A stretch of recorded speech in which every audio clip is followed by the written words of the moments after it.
Hi everyone, welcome to this episode of Page to Plate.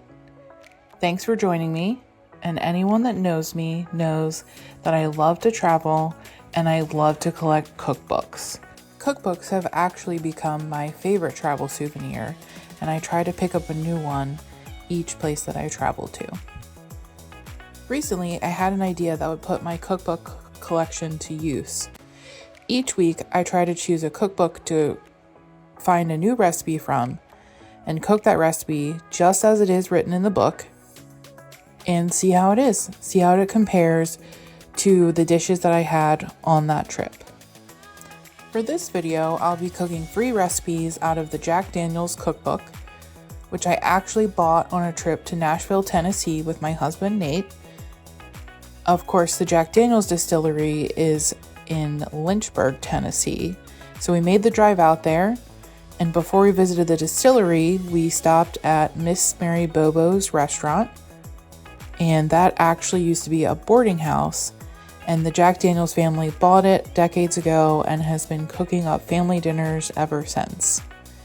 Today we're going to cook mashed potatoes au gratin, Miss Mary's mega rolls, which we had at lunch, and skillet steaks with Lynchburg pan sauce, which features Jack Daniel's.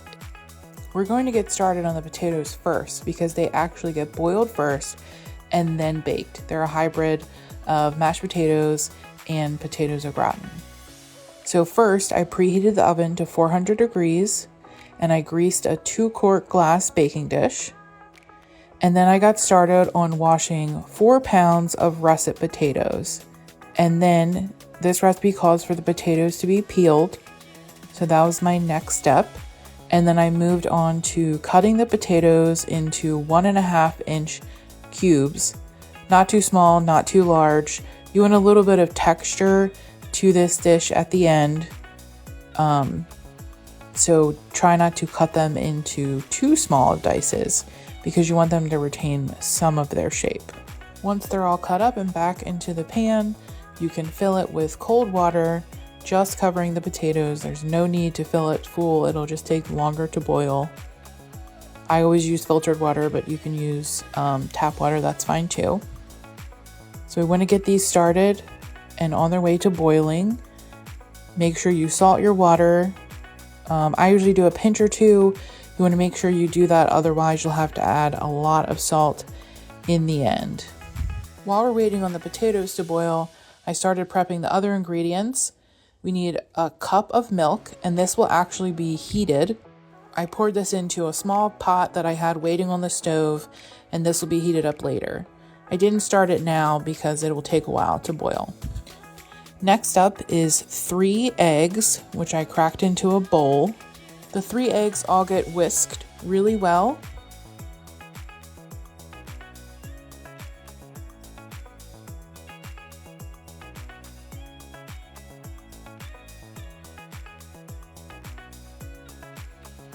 And while I was waiting on the water to boil, I went ahead and I grabbed the steaks for the last dish out of the fridge to start warming up. Looks like the potatoes are boiling, so I set the timer for 20 minutes, and that's when I'll check to see if the potatoes are tender. After 20 minutes, the potatoes look good, so they need to get drained in the sink. Make sure to get all that extra water off. And then after this, the potatoes need to go back in that same pot and back on the stove and ready for the next step.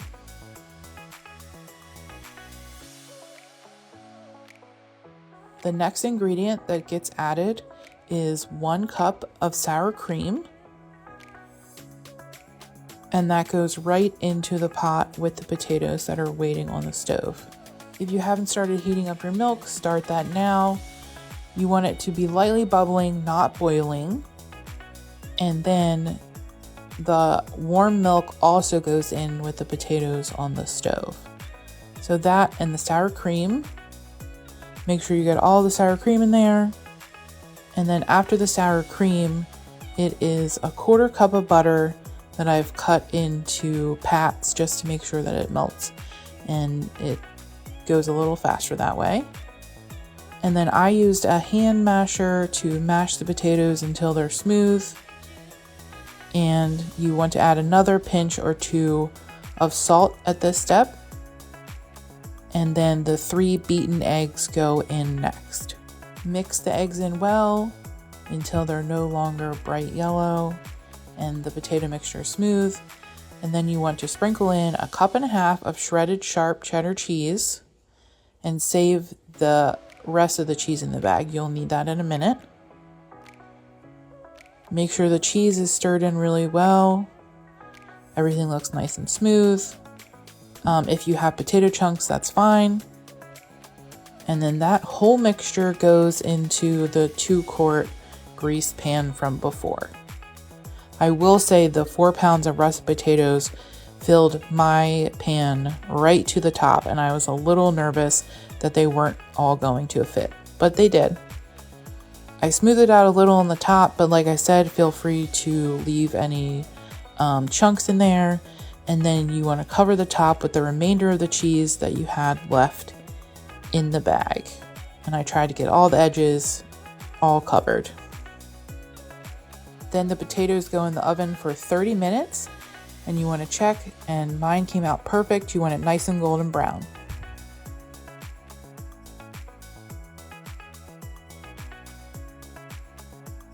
While the potatoes were in the oven, we decided to get started on our next recipe, Miss Mary's Mayo Rolls. To get started, you need 2 cups of self-rising flour, and you put that into a bowl. And to the flour, you need to add 2 tablespoons of sugar and a pinch of salt. Don't forget, when measuring flour, the best way is to spoon it into your measuring cup and then to level it off. You don't want to pack it in the measuring cup. When we had all of our dry ingredients, I gave it just a quick mix, and now it's time to add the wet ingredients.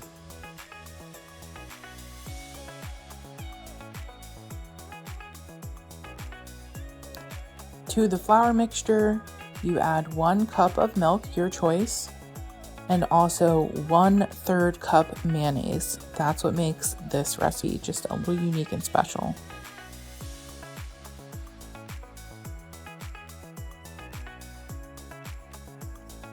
When you have the wet ingredients in the bowl, give it a quick stir. Make sure the milk and the mayonnaise are mixed in, and you only want to stir and mix it until a soft dough forms.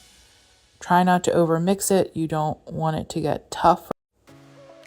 When your dough is ready, scoop the rolls into a greased 12-cup muffin tin, and then you need to pop them into an oven that is set on 350 degrees and set it for 15 minutes. At this point, we were getting eager to eat our dinner, so we decided to get right on preparing the steaks. And the first step is to coat both sides of both steaks really well in vegetable oil. That'll help the seasoning stick. And then you want to season both steaks with salt and pepper. And while you're doing this, heat up your pan. You want it really hot. You can see a little bit of smoke coming off of ours. You want to get a good sear. And while we were cooking our first steak, the biscuits were ready. I checked them with a toothpick, came out clean, and they ended up with a nice golden brown sides and bottom, so they were perfectly done. Cook the steaks for about 5 minutes on each side. Give them a flip, and then you need to take the first one out and rest it. We put ours on a sheet and then just put it in the slightly warm oven. After you cook both steaks and they're both resting, you can take your warm pan that still has some of the good brown bits and start melting your butter. This will be the start of the Lynchburg pan sauce. So you start out with 2 tablespoons butter in your warm skillet, and you want to let that melt. After your butter is all melted, the next recipe to add is Worcestershire sauce, 2 tablespoons. And then the next ingredient, which makes it the special Lynchburg variety, is 1/4 cup of Jack Daniel's whiskey. We are using rye, but you could use the regular number 7. There's lots of different varieties of Jack Daniel's, so any of them will work. I kept the heat on medium here. I made sure to keep stirring the sauce, It's bubbling, it's boiling, and you want that to keep up until it reduces enough. It gets a little caramelized and it coats the back of the spoon. After your sauce is ready to go, put your steaks on the plate and spoon the sauce directly over the steaks. Next up, it's time to plate the mashed potatoes au gratin. They were nice and crunchy and crispy on the top, super tasty looking. We were both really excited. And then we each got one of the mayo rolls. We had those at lunch on our trip, so we're excited to try these again. Time to dig into the steak. Ours ended up a little closer to medium. And the final step of cooking any recipe is tasting it. We both had similar thoughts on the recipe.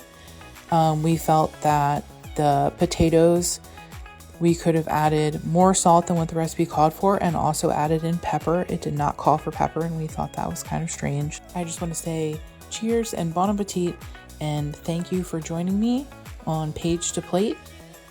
And as always, thanks for watching, and watch for the next video when I pick a new cookbook off my shelf and try a recipe with all of you. Thanks.